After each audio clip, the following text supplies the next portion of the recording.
Hello दोस्तों, pick the fight civil service academy में आपका स्वागत है। मैं अनूप कुमार।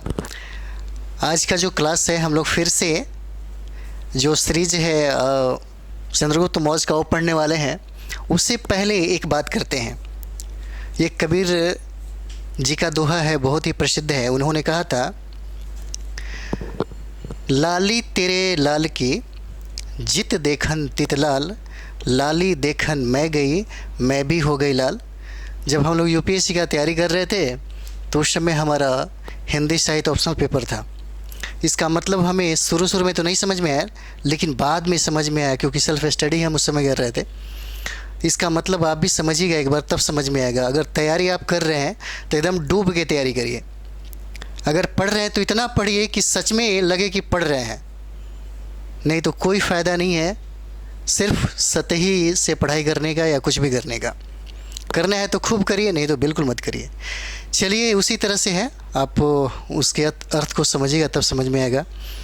हम लोगों ने कराया था साहित्यिक स्रोत और पुरातात्विक स्रोत। पुरातात्विक अगर साक्ष्यों की बात करें तो अशोक के अभिलेख थे, जिसमें कुछ छूट गया था, उसको आज अभी समाप्त करने वाले हैं। तो आइए हम लोग शुरुआत करते हैं अशोक के स्तंभ लेख। अशोक के स्तंभ लेख। देखिए, दुनिया में पहला ये इंसान है, पहले ये सम्राट है जो अभी देखिएगा 2014 के बाद हमारे यहाँ भारत में जब भारतीय जनता पार्टी की जब चुनाव हुआ और नरेंद्र मोदी साहब ने जब ये चुनाव जीत लिए, तब उन्होंने एक नया प्रणाली या ये कह सकते हैं कि जनता को संबोधित करने के लिए मन की बात को कहना शुरू किए। खैर, उनकी मन की बात कहने का तरीका अलग है, लेकिन यहाँ अशोक सम्राट ने विश्व का पहली इतिहास की ये साक्ष्य मिलती है जो अभिलेखों के माध्यम से उन्होंने जनता को संबोधित किया, मन की बात की थी। पहली बार दुनिया के इतिहासों में, किसी भी इतिहास में स्वर्ण अक्षरों में ऐसी उपलब्धियाँ किसी भी सम्राट के बारे में सुनने को नहीं मिलेगा। और ये सब चीज़ें आपको अशोक के अगर जीवनी पढ़ते हैं या उनकी उपलब्धियाँ पढ़ते हैं तो आपको देखने को मिलेगा। भारत को एक ही सूत्र में बांधने वाला ये पहला व्यक्ति था। कहा जाता है कि जब यहाँ पे ब्रिटिश ईस्ट इंडिया कंपनी भी जब हमारे देश को गुलाम बना लिया, तब भी उसने इतनी बड़ा विस्तार रूप को मतलब नहीं दे पाया जितना विस्तार रूप अशोक सम्राट ने अपने साम्राज्य को दिया। और साथ ही साथ सबको एकत्रित करके, ये कह सकते हैं संगठित करके रखा। और दुनिया के किसी भी वहाँ पे बहुत सारे संप्रदाय थे। अगर बात करें बुद्ध के समय की तो नास्तिक संप्रदाय भी बहुत ही ज़्यादा फेमस था। क्या कारण था वो हम लोग जब बुद्ध को पढ़ेंगे तो उसमें समझ में आ जाएगी।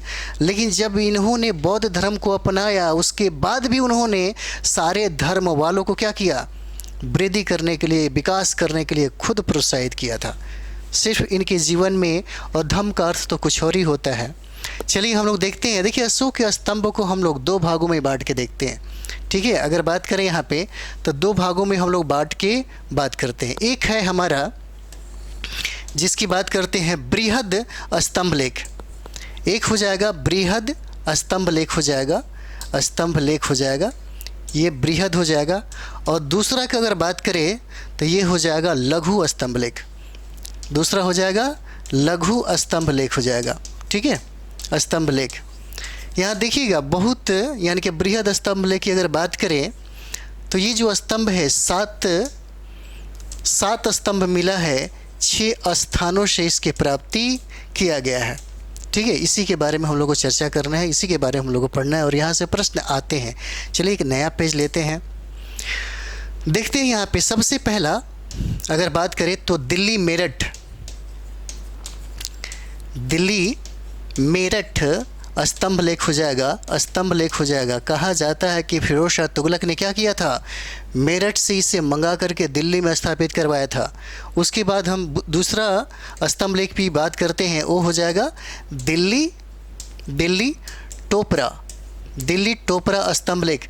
और इसे भी फिरोज शाह तुगलक यानी तुगलक वंश का एक बहुत ही कह सकते हैं कि प्रसिद्ध ही सुल्तान थे जिनका नाम था फिरोज शाह तुगलक। उन्होंने संतुष्टिकरण यानी कह सकते हैं कि तुष्टिकरण की नीति अपनाई थी, और इसी नीति में उन्होंने बहुत सारा समझिए कि कल्याणकारी काम भी किया था इन लोगों ने, ठीक है। और यही कहा जाता है कि टोपरा से मंगा करके इस स्तंभ लेख को कहाँ स्थापित किया, दिल्ली स्थापित किया। देखिए यहाँ पे इसी दिल्ली टोपरा स्तंभ लेख में दो चीज़ों की जानकारी हमें प्राप्त होती है। सबसे पहले तो यहीं पे आजीवक का जिक्र हमको देखने को मिलता है। आजीवक का क्या होता है, जिक्र यहाँ पे मिलता है, ठीक है। किस अभिलेख में, तो दिल्ली स्तंभ लेख में, ठीक है। और एकमात्र ये स्तंभ लेख है जहाँ पे अशोक सम्राट के 7 आदेश क्या हैं, लिखा गया है। एकमात्र ऐसा अभिलेख है जहाँ पे अशोक सम्राट के जो सात लेख है, यही लेख यहीं से प्राप्त होता है। मात्र एक स्तंभ लेख है जिसका नाम है दिल्ली टोपरा स्तंभ लेख, ठीक है। तीसरा की अगर बात करें तो देखिएगा 3 स्तंभ लेख है जिसकी प्राप्ति बिहार में आपको चंपारण में मिलेगा। उसके बाद एक की प्राप्ति होगा वो प्रयाग जो उत्तर प्रदेश में आपको मिलेगा। चलिए हम लोग यहाँ पे 3 की बात कर लेते हो। तीसरा क्या हो जाएगा, लौरिया अरेराज। देखिए लौरिया अरेराज हो जाएगा, अरेराज। और ये अगर बात करें तो पूर्वी चंपारण में हो जाएगा, तो सीधे हम चंपारण लिखते हैं, ये चंपारण में हो जाएगा। और यहाँ पे जो अरेराज है ये बहुत ही प्राचीन मंदिर है। उसके बाद बात करते हैं यहाँ पे लौरिया नंदनगढ़। देखिए लौरिया एक हो जाएगा, लौरिया नंदनगढ़ हो जाएगा। ये भी आपको चंपारण में ही मिलेगा, ये भी आपको चंपारण में ही देखने को मिलेगा। उसके बाद नया पेज ले लेते हैं, देखते हैं यहाँ पे। उसके बाद हम लोग देखते हैं यहाँ पे, आप देखिएगा ये भी चंपारण में है जिसका नाम है रामपुरवा। उस जगह का भी नाम है वहीं पे, वो गांव का एक नाम है रामपुरवा, उसी के नाम पे पड़ा हो। रामपुरवा स्तंभ लेख है और ये भी चंपारण में ही अवस्थित है, चंपारण में अवस्थित है, ठीक है। जब हम लोग इसको मेंस में पढ़ेंगे तब यहाँ पे बहुत सारा चीज़ें देखने को मिलेगा, पढ़ने को भी मिलेगा। और जो लास्ट की अगर बात करते हैं हम, लास्ट की बात करते हैं, वो है हमारा प्रयाग स्तंभ लेख, ठीक है।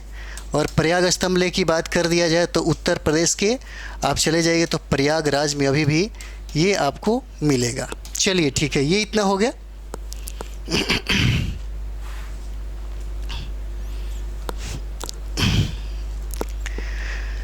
चलिए आगे हम लोग इसको पढ़ते हैं। तो ये हमारा हो जाता है।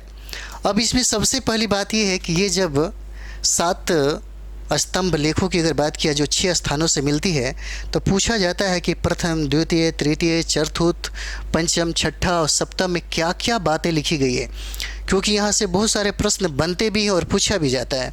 तो चलिए हम लोग आगे बढ़ते हैं।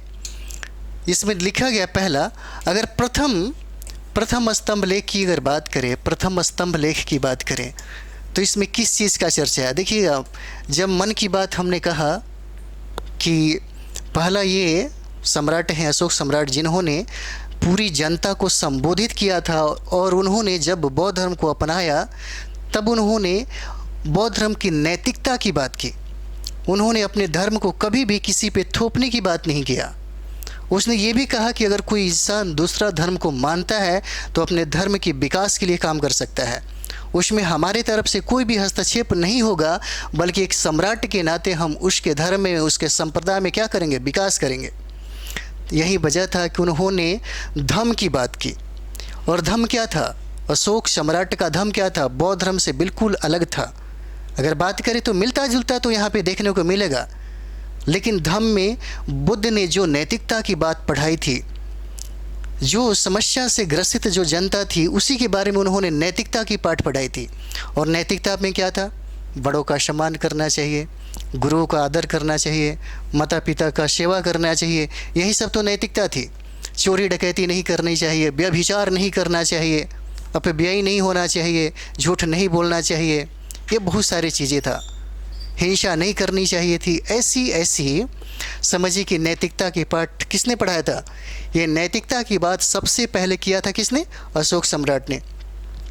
यहाँ पे एक और बात देखने को मिलती है, ये सम्राट अगर देखें तो बौद्ध धर्म को प्रोत्साहित तो जरूर करता है, लेकिन बौद्ध धर्म के उत्थान के लिए भी बहुत काम करता है। क्योंकि इस व्यक्ति को ये पता होता है कि बौद्ध धर्म के तरक्की से ही और बौद्ध धर्म के वजह से ही लोगों के, जैसे इन्होंने लोक कल्याणकारी काम स्टार्ट किया। दुनिया का कोई भी ऐसा धर्म नहीं है जिसे अपनाने के बाद, देखिए दुनिया में अगर कोई भी व्यक्ति, अगर हम बात करें प्राचीन भारत के इतिहास की, तो प्राचीन भारत के इतिहास में एक चीज़ ज़रूर पढ़ने को मिलेगा। अशोक सम्राट ने जब जिस धर्म को जिस रूप में अपनाया था, उस धर्म में सिर्फ विकास और सिद्धांत की ही बात किया गया था। उसमें आप ये कह सकते हैं कि जो सिद्धांत दी गई थी, वहाँ पे जो मानव हित की जो बात किया गया था, जो कल्याण की बात किया गया था, जो फंडामेंटल राइट्स के बाद अगर भारतीय संविधान में देखेंगे तो वहाँ पे एक कल्याणकारी राज्य की बात किया जाता है। प्रस्तावना में अगर देखेंगे तो वहाँ पे भी इसकी बात किया जाता है। तो ये भी आपको देखने को मिलेगा। अगर जिस लोगों ने बौद्ध धर्म को अपनाया, उन लोगों ने इससे हट के ज़्यादा काम नहीं किया। उन लोगों ने विज्ञान पे आधारित नैतिकता की बात की थी, विज्ञान की बात की थी। चलिए आगे हम लोग यहाँ पे देखते हैं। प्रथम में क्या था? तो प्रथम में यहाँ पे लिखता है कि धम्म के अनुसार शासन करना। कहता है कि धम्म के अनुसार क्या करना? अनुसार शासन करना, शासन करना। एक चीज़ और देख लीजिए यहाँ पे, इसमें तो बहुत सारा डिस्कशन है, धम्म के अनुसार शासन क्या होता है। अगर धम्म की बात कर दिया जाए तो देखिएगा, हमारे प्राचीन भारत के इतिहास में जो लोगों ने जिस धर्म को अपनाया, जिन लोगों ने जिस धर्म को अपनाया, उसी धर्म के अकॉर्डिंग भी वहाँ के शासन में, वहाँ के समाज में, वहाँ के धर्म में, वहाँ के अर्थव्यवस्था में, वहाँ के राजनीति में उसे क्या कर दिया? उसे वायस कर दिया। लेकिन बौद्ध धर्म के अनुसार जिन सम्राटों ने इस धर्म को अपनाया, वहाँ का समाज सबसे ज़्यादा तरक्की किया। अगर बात करें समाज की, अर्थव्यवस्था की, राजनीति की, तो देखिएगा हमें ऐसा नहीं लगता प्राचीन भारत के इतिहास में, अगर आप प्राचीन भारत का इतिहास पढ़ रहे हैं और अशोक सम्राट के बारे में पढ़ रहे हैं, चंद्रगुप्त मौर्य के बारे में पढ़ रहे हैं, या मौर्य वंश के उत्थान और पतन के बारे में पढ़ रहे हैं, और मौर्य वंश के विकास के बारे में अगर पढ़ रहे हैं, तो मुझे नहीं लगता कि इतनी बेहतर प्रशासन कोई दिया होगा। और ये सारा चीज़ें कहीं ना कहीं धम्म से प्रभावित था। और धम्म क्या थी? एक नैतिक आचार संहिता थी। एक नैतिक आचार क्या था? नैतिक आचार संहिता थी, संहिता, जिसमें एक पिटारा होता है, जिसमें बहुत सारी बातें लिखी जाती है आपके कल्याण के लिए, आपके मार्ग के लिए, और आपके दुख और आपके कष्टों के निवारण के लिए बहुत सारी बातें इसमें लिख दिया जाता है। जैसे संत लोग उस समय जब समाज में क्या करते हैं? पुनर्जागरण का काम करते हैं। वो लोगों को जागृत करते हैं, सोए हुए इंसान को क्या करते हैं? जगाते हैं। उनके मानसिक विकास के लिए काम होता है, वहाँ पे उनके शारीरिक विकास का भी काम होता है। तो ये सारा चीज़ें कहीं ना कहीं धम्म के अनुसार शासन करना, ये प्रथम स्तंभ लेख में अशोक का क्या था? उनकी एक कह सकते हैं कि संदेश था। उसके बाद हम लोग बात करते हैं दूसरा में क्या है? द्वितीय स्तंभ लेख की अगर बात करते हैं, यहाँ पे द्वितीय अगर स्तंभ लेख की बात करते हैं, द्वितीय स्तंभ लेख की, तो द्वितीय स्तंभ लेख में क्या चीज़ का चर्चा किया गया है? इसमें देखिए कहा गया है कि धम्म क्या है। इसमें देखिएगा, इसमें पूछा जाता है कि धम्म क्या है? धम्म क्या है? ये पाली भाषा में लिखा गया है कीचू धर्म। अगर बात किया जाए तो यहाँ पे देखिए कीचू धर्म, इसका मतलब होता है कि धर्म क्या है।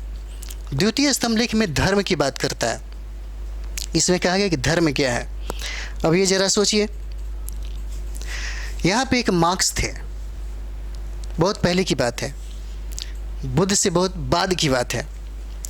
तो मार्क्स ने कहा था कि दुनिया में अगर इंसान को जीना है और जब जीने से वो परेशान हो जाए और लगे कि अब ज़िंदगी यहीं से ख़त्म हो जाएगी, तब उसे धर्म की तरफ जाना चाहिए। और यही वजह था कि उनको लगा कि किसी भी इंसान का कोई ऐसा धर्म, जैसे माने कि हिंदू धर्म की अगर बात किया जाए तो एक मतलब भारत में हिंदू धर्म के बाद में आया, बहुत बाद में आता है। और हिंदू धर्म को कोई अगर अपना ले तो बिल्कुल अफीम की तरह होता है। अगर आप गंदे नाले में भी पड़े हैं तो आपको बड़ा मदमस्त, बहुत ही मज़ा आने वाला है। उसमें नैतिकता की बात बहुत ज़्यादा नहीं कही गई है, उसमें नैतिकता पक्षपात कर दिया गया है। सभी समता मूलक की जो बात है, ये सिर्फ बुद्ध धर्म में ही दिखता है और धम्म में ही दिखाई देता है। हिंदू धर्म की बहुत सारी ऐसी चीज़ें हैं जो बौद्ध धर्म से ले लिया गया, चुरा लिया गया। लेकिन और भी सारा चीज़ें देखिए, मतलब जब धर्म पढ़ेंगे तो उसमें एकदम स्पष्ट तरीके से पढ़ेंगे, ज़्यादा इसमें डिस्कशन की बात नहीं है। चलिए हम लोग यहाँ पे नया पे लेते हैं और तीसरा की बात करते हैं। तृतीय लेख में क्या कहता है? तृतीय लेख में क्या कहता है यहाँ पे? देखिए तृतीय लेख यहाँ पे क्या कहा जाता है, सोच के देखिए। तृतीय लेख की बात की तो आत्म परीक्षण की बात किया जाता है।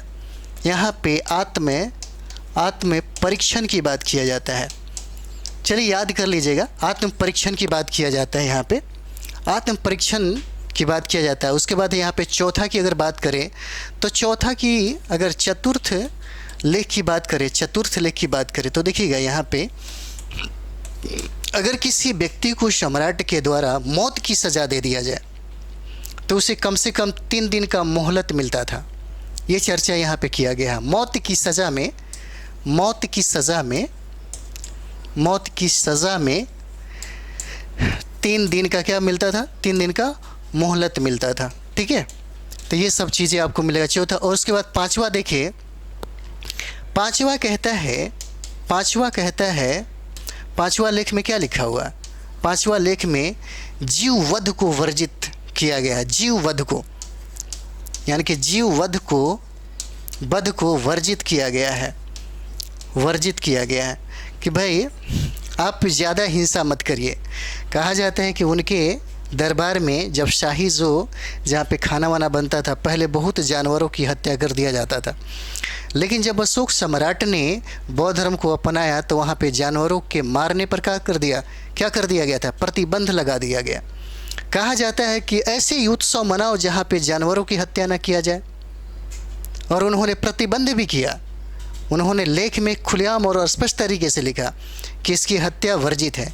एक्चुअली क्या हुआ था ना कि बौद्ध धर्म में भी ये सारी बातें बहुत ही कठोरता से ज़्यादा तो लागू नहीं किया गया, उन्होंने मध्यम मार्ग को अपनाया।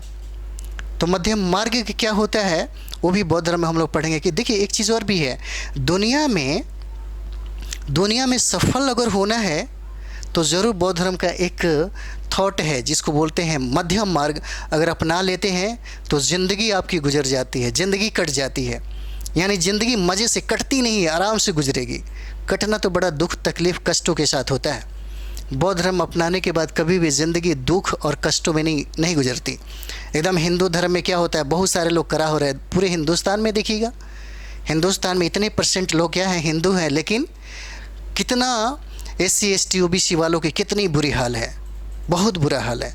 इतना बुरा हाल है कि आप पूछ नहीं सकते हैं। मतलब समझिए, अगर आप देख रहे होंगे तो देखिए, हिंदुस्तान में जितने भी नाली साफ करने वाले लोग हैं सब कौन मिलेंगे? SC ST OBC मिलेंगे।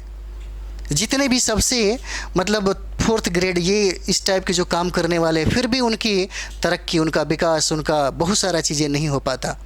कहीं ना कहीं इसमें सबसे ज़्यादा दोष सरकार का है और सामाजिक संरचना का दोष है। और इस समय अगर बात करें अशोक सम्राट के, तो उन्होंने विभेद कभी नहीं कहा, विभेद कभी नहीं रखा। एक सम्राट का मतलब क्या होता है? सभी को एक ही पटरी पे, एक ही छत के नीचे ला करके खड़ा कर देना। यही वजह था कि बुद्ध ने समतामूलक समाज की बात कर दिया था, और इसी समतामूलक के कॉन्सेप्ट पे अशोक सम्राट ने क्या किया था? सभी लोगों को इकट्ठा किया और कहा भी था, सारी प्रजा मेरी संतान है, सारी प्रजा मेरी संतान है। इसका मतलब है कि हमारा बच्चा दुखी और तकलीफ में हो ही नहीं सकता। अगर ईश्वर ने हमें बनाया है तो ईश्वर अगर हमें दुख दे रहा है, इसका मतलब वो ईश्वर नहीं हो सकता। ईश्वर ने कभी ईश्वर दुख दे ही नहीं सकता। अगर ईश्वर दुख देता है, क्या अगर ईश्वर दुख देता है तो ईश्वर नहीं है? अशोक सम्राट देखिए, कहा जाता है कि हमेशा इन्होंने ये कहा था कि मेरे दरबार जनता के लिए 24 घंटा खुले हैं। अगर कोई भी आदमी दुखी तुरंत होता है तो तुरंत तो बेचैन हो जाता है इंसान। लेकिन यहाँ पे देखिएगा, सारी सुखदायक मिलने के बावजूद भी लोग क्या करते हैं? आप सोच के देखिएगा, लगभग 60-64% ही लोग वोट देते हैं। कौन लोग होते हैं भाई? सबसे गरीब तबके के लोग होते हैं। अगर सुबह में वो बंदा काम ना करे तो रात को उसके घर में चूल्हा नहीं जलेगा, वो लोग वोट देते हैं। 64% लोग ऐसे हैं, और 40-60% के राउंड में। लेकिन 40% कौन ऐसे लोग हैं जो वोट नहीं देते? हम लोग पॉलिटी जब पढ़ेंगे तो उसमें ये बात कभी हो जाएगी। खैर छोड़िए, आगे हम लोग देखते हैं। तो हम लोग 5वां लेख में देखा कि वध का क्या किया, वर्जित कर दिया। उसके बाद हम लोग यहाँ पे देखेंगे छठा लेख में कहता है, छठा लेख में कहता है कि सभी संप्रदायों का क्या होना चाहिए, सभी संप्रदायों में वृद्धि होना चाहिए। सभी संप्रदायों में क्या होना चाहिए, वृद्धि होना चाहिए। वृद्धि की बात कर दिया छठा। उसके बाद देखिएगा नेक्स्ट हम लोग देखते हैं सातवां क्या कहता है। सातवां लेख में अगर सातवां लेख की बात करें, यहाँ पे सातवां लेख की बात करें, देखिए एक बार आप लोग देख लीजिएगा। अगर देखेंगे तो ज़्यादा फ़ायदा होगा, क्योंकि एक बार रिवाइज ही तो करना है, 1 से लेकर के 7 तक में क्या लिखा है। अगर यहाँ पे बात करें तो कल्याणकारी राज्य की वर्णन किया गया है, कल्याणकारी। अब सोच के देखिएगा, कल्याण यानी कि जहाँ पे कल्याणकारी की कॉन्सेप्ट होती है, वहाँ पे जनता का जो सबसे कमज़ोर पक्ष भी होता है उसको क्या किया जाता है, उसको मुख्य धारा में जोड़ने का काम किया जाता है। अशोक सम्राट को ये बात तो पहले से पता था कि यहाँ पे बहुत कमज़ोर लोग भी थे, और यही वजह था कि उन्होंने यहाँ पे कल्याणकारी राज्य की जो अवधारणा है, इसका वर्णन यहाँ पे देखने को मिलता है। इस तरीके से हम लोगों ने जो बृहद यानी कि बृहद स्तंभ लेख था, उसके बारे में हम लोगों ने पढ़ा। अब इसके बाद हम लोग देखते हैं लघु स्तंभ लेख है। लघु स्तंभ बहुत छोटा है, तो लघु स्तंभ हम लोग देखते हैं। दूसरा जो हम लोग को पढ़ना है वो है लघु स्तंभ लेख। लघु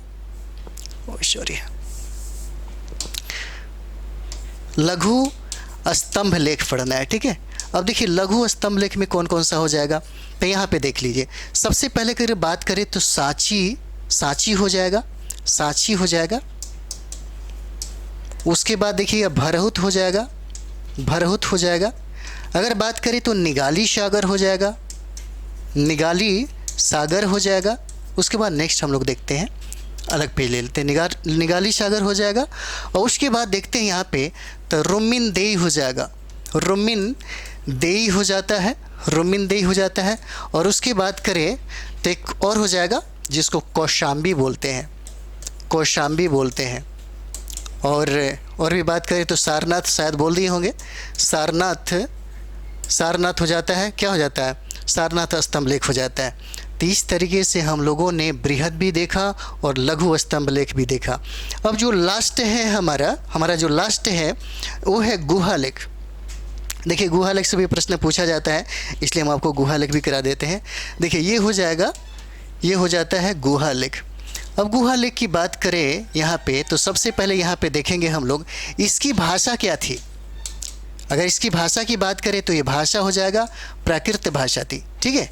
अगर यहाँ पे लिपि की बात करा जाए, लिपि की बात करा जाए तो लिपि कौन थी, ये ब्राह्मी लिपि थी, ब्राह्मी लिपि हो जाएगा, ठीक है, ब्राह्मी लिपि हो जाएगा। उसके बाद हम लोग यहाँ पे देखते हैं, अगर यहाँ पे देखा जाए कि गुहा लेख को हम लोग देखते हैं। यहाँ पे एक थे अशोक सम्राट ने गुहा लेख का निर्माण करवाया, और दूसरा था उनके जो पोता थे, उनके जो पौत्र थे जिनका नाम था दशरथ, उन्होंने करवाया था। तो सबसे पहले हम अशोक की बात कर लेते हैं। चलिए नया पेज लेते हैं। यहाँ पे देखिएगा अशोक सम्राट ने गुहा लेख का निर्माण कहाँ करवाया था, तब बराबर की पहाड़ियों में। देखिएगा यहाँ पे बराबर की पहाड़ियों में कराया, बराबर की पहाड़ियों में, याद रखिएगा बराबर की पहाड़ियों में। बराबर की पहाड़ियों कहाँ पे है भाई, तो बराबर की पहाड़ियाँ आपका बिहार में है, ठीक है, बिहार में है, ठीक है। तो बराबर की पहाड़ियों में इन्होंने क्या करवाया था, इन्होंने गुहा लेख की मतलब गुहा लेख की स्थापना किया था, निर्माण करवाया था। तो देखिए यहाँ पे आपको मिलेगा, सबसे पहले सुदामा गुफा की बात कर लेते हैं। यहाँ पे देखिए सुदामा गुफा था, एक सुदामा गुफा हो जाएगा, सुदामा गुफा याद रखेंगे आप लोग, सुदामा। उसके बाद देखिएगा यहाँ पे कर्ण चौपड़ हो जाएगा, कर्ण चौपर मतलब ये गुफा हो जाएगा। और उसके बाद विश्व झोपड़ी हो जाएगा। उसके बाद हम लास्ट में बात करें तब विश्व झोपड़ी हो जाएगा, ठीक है, विश्व झोपड़ी। देखिए एक बार देख लीजिए यहाँ पे बराबर की पहाड़ियों का पहाड़ियों में इन्होंने गुहा लेक के निर्माण करवाया था, ठीक है। और बराबर की पहाड़ियाँ कहाँ पे है? बिहार में। ये अशोक ने करवाई थी। एक का नाम सुदामा गुफा है और दूसरे नाम कर्ण चौपर है और तीसरे का विश्व झोपड़ी है, ठीक है। और सबसे बड़ी बात ये है क्या कि जब ये इन्होंने निर्माण करवाया तो इन सारे गुहाओं को किसको दे दिया? आजीवों को दान स्वरूप कर दिया, दान में दे दिया। देखिए, कहा जाता है कि अशोक सम्राट ने बहुत सारी चीज़ें लोगों के लिए ही किया। कल्याणकारी एक सम्राट और शासक ऐसे ही नहीं कहा जाता है, ठीक है। चलिए आगे हम लोग देख लेते हैं। दूसरा हम लोग देख लेते हैं, वो है हमारे हैं दशरथ। वो है दशरथ हो जाए। इनके बारे में कहा जाता है कि अशोक सम्राट के क्या थे? अशोक सम्राट के पौत्र थे। पौत्र मतलब पोता, पौत्र थे, ठीक है। और इन्होंने जो गुहाओं का निर्माण करवाया था वो कहाँ पे करवाया था? नागार्जुनी की पहाड़ियों में, नागार्जुनी की पहाड़ियों में कराया था। और नागार्जुनी की पहाड़ियों कहाँ है भाई अभी स्थित? अगर बात कर दिया जाए तो ये आपको हो जाएगा आंध्र प्रदेश में, ठीक है। नागार्जुनी की पहाड़ी हो जाएगा आंध्र प्रदेश में, आंध्र प्रदेश में हो जाएगा, ठीक है। और यहाँ पे इन्होंने क्या किया था? इन्होंने भी 3 गुहाओं का निर्माण किया। चलिए हम लोग इसको भी देख लेते हैं। एक का नाम रहता है गोपी। गोपी बड़ा ही खूबसूरत तरीके से बनाया गया था। एक है गोपी गुहा, एक था गोपी गुहा। और दूसरा की बात किया बड़थिका गुहा। एक था बड़थिका गुहा, बड़थिका गुहा था गुहा। और तीसरा की बात किया जाए, ये दूसरा हो गया। तीसरा की बात कर दिया है तो ये हो जाएगा लोमस ऋषि। ये हो जाएगा लोमस ऋषि की गुहा, लोमस ऋषि की गुहा, ठीक है। ये हो गया लोमस ऋषि की गुहा। देख लीजिए, ये नागार्जुनी की पहाड़ी और पूछे दे कहाँ पे है तो आंध्र प्रदेश में है। अशोक सम्राट के पौत्र ने इसका निर्माण करवाया था जिसका नाम था दशरथ, ठीक है। गोपी गुहा का, बड़थिका गुहा का और लोमस ऋषि का गुहा का, ठीक है। और दशरथ ने भी इसको बनवाने के बाद क्या कर दिया? दशरथ ने भी इसे बनवाने के बाद ये आजीवक संप्रदाय के लोगों को दान कर दिया, सन्यासियों को दान कर दिया, उनके भिक्षुओं को दान कर दिया, ठीक है। तो यहाँ तक हम लोग, ये हमारा अब कंप्लीट होता है पुरातात्विक साक्ष्य। ये हमारा अभी का जो वीडियो है पुरातात्विक साक्ष्य यहीं पे समाप्त होता है। और हम लोग इसके बाद जब करेंगे, इसके बाद बहुत इंटरेस्टिंग है। इसके बाद जो व्यक्तित्व आता है, चंद्रगुप्त मौर्य आएंगे, फिर बिंदुसार आएंगे, फिर अशोक सम्राट आएंगे और उनकी उपलब्धियाँ जहाँ से बहुत सारे प्रश्न पूछे जाते हैं स्टोरी के तौर पे हम आपको सुनाएंगे। चलिए, ये हमारा सेशन अगर आपको अच्छा लगता है तो आप ढेर सारा शेयर करिए, ढेर सारा सब्सक्राइब कीजिए और कमेंट्स भी कम से कम करिए ताकि हमें भी आपका ये मोटिवेट लगे। चलिए, थैंक यू वेरी मच।